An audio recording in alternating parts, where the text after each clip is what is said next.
미국 사람들로부터 가장 존경받는 빌리 그레엄 목사님이 죽으실 때 이런 말씀을 하셨다고 합니다. 여러분, 빌리 그레엄이 죽었다는 소식이 신문에 나거든 그 신문 기사를 믿지 마시오. 내가 죽은 것이 아니라 주소를 옮긴 것 뿐이오.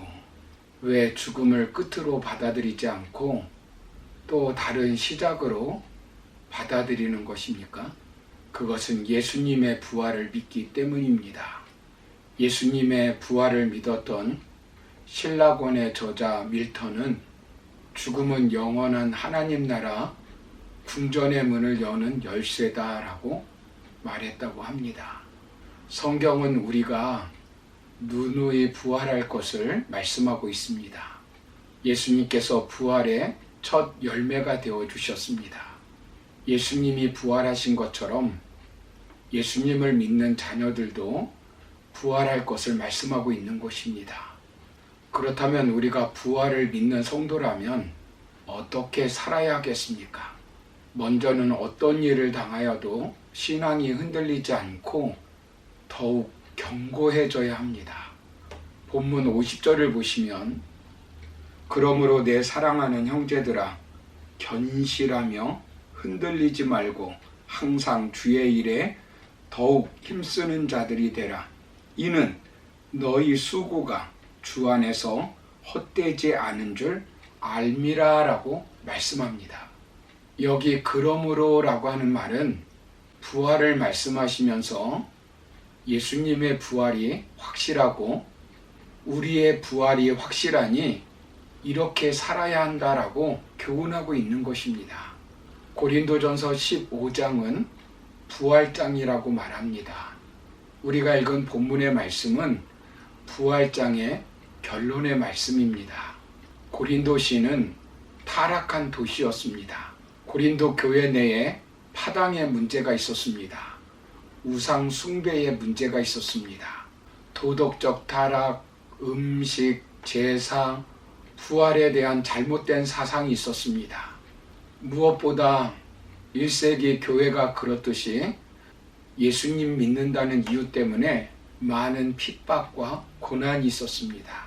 이러한 상황에서 사도 바울은 고린도 교회를 향하여 부활을 믿는 신앙인으로 먼저 흔들리지 말고 부활에 대한 견고한 신앙을 가질 것을 말씀하고 있는 것입니다.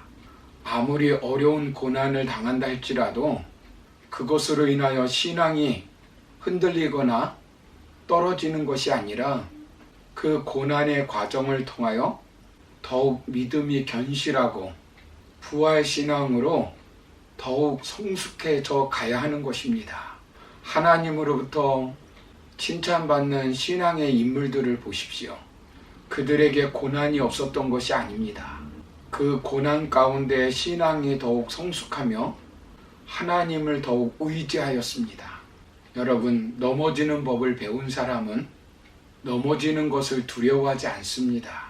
실패 때문에, 고난 때문에 두려워하는 분이 있다면 다시 부활하신 예수님을 바라보시고 일어서시기를 바랍니다.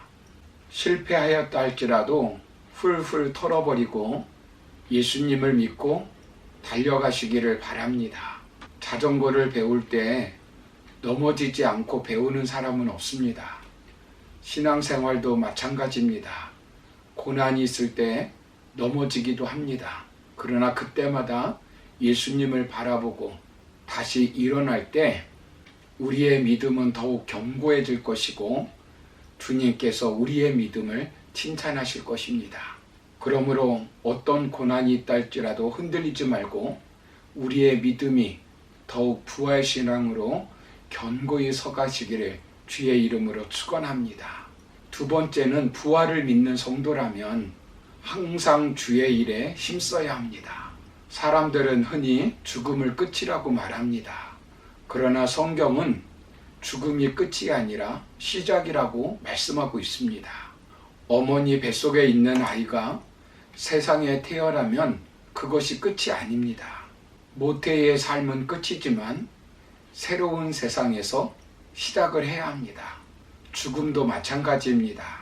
이 세상의 삶은 끝이지만 또 다른 세계로 다시 태어나는 것입니다.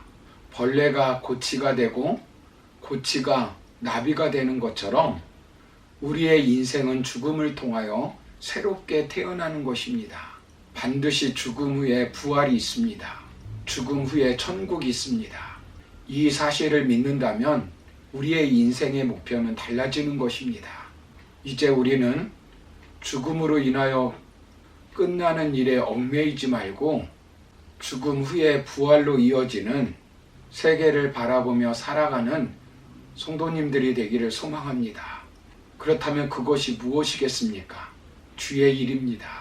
주의 일에 더욱 힘쓰는 것입니다.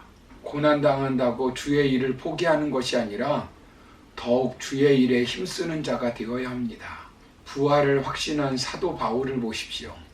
어려움이 있을 때 어떤 자세로 살아갑니까? 사도 바울이 죽음이 가까웠다는 사실을 알고 기록한 디모데후서 4장 6절 이하를 보시면 이렇게 말씀하고 있습니다.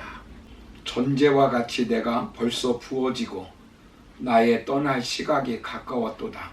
나는 선한 싸움을 싸우고 나의 달려갈 길을 마치고 믿음을 지켰으니 이제 후로는 나를 위하여 의의 면류관이 예비되었으므로 주 곧 의로우신 재판장이 그날에 내게 주실 것이며 내게만 아니라 주의 나타나심을 사모하는 모든 자에게도니라. 주님의 일을 적당히 하는 것과 사명감을 가지고 하는 것은 다른 것입니다. 힘써 일하는 것은 사명감을 가지고 하는 것입니다. 이 일만을 이루고 죽어야 한다는 사명감 말입니다. 이 일을 위해서 주님께서 나를 이 땅에 태어나게 하셨다고 하는 생각을 가지고 일을 하는 것입니다.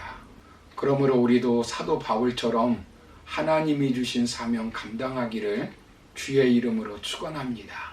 마지막으로 부활신앙을 믿는 성도는 우리의 수고가 헛되지 않다는 것을 믿고 살아야 합니다.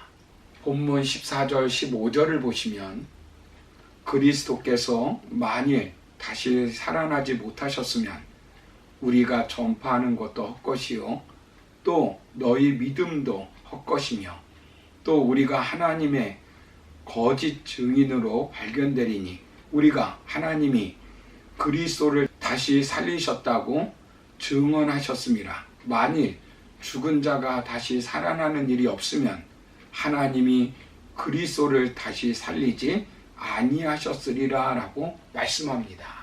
우리가 수고하는 것들 중에는 헛된 것들이 있는 반면에 헛되지 않은 것들이 있습니다. 부활이 없으면 이 땅에서 하는 모든 일은 허무한 것일 것입니다. 오늘 성경은 부활이 없다면 우리가 여전히 죄 가운데 있게 된다고 말씀합니다. 우리의 믿음은 헛것이 된다고 말씀하고 있습니다. 19절에 보시면 모든 사람 가운데서 우리는 더욱 불쌍한 자가 된다고 말씀합니다. 그러나 부활이 있으므로 내세가 있으므로 천국이 있으므로 주님의 일을 하는 것은 헛되지 않다는 것입니다. 주님을 위해 살다가 죽는 죽음은 그 어떤 형태가 있는 죽음이라 할지라도 복 있는 죽음이고 영광스러운 죽음입니다.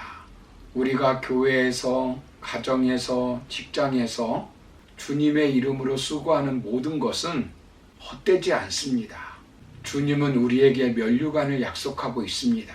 시험을 참는 자에게는 생명의 면류관, 사명을 다 감당하는 사람에게는 의의 면류관, 믿음의 정조를 지킨 사람에게는 썩지 않는 면류관, 순교자에게는 순교의 면류관, 목자들에게는 영광의 면류관, 영혼을 구원하는 자에게는 기쁨의 면류관, 영적인 승리자에게 자랑의 면류관 등을 준비해 놓고 있습니다. 그러므로 주님을 위해서 헌신하는 것 헛되지 않음을 다시 한번 믿고 주님이 주신 사명 감당하여 주님이 주시는 면류관을 누릴 수 있기를 주의 이름으로 축원합니다. 감사합니다.